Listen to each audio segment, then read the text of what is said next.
Hey guys, in today's video I will show you how to fade in and out your text in Hitfilm. So first step, add your video clip, then go here and click on this icon, type your desired text, go to Effects, here type Additive Dissolve, drag and drop it onto your text. Here adjust duration of how long you want to fade in your text. Now let's look.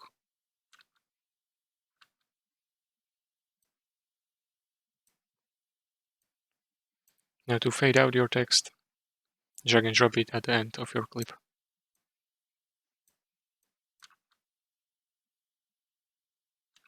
And that's it. If you found this tutorial helpful, please consider subscribing and liking the video.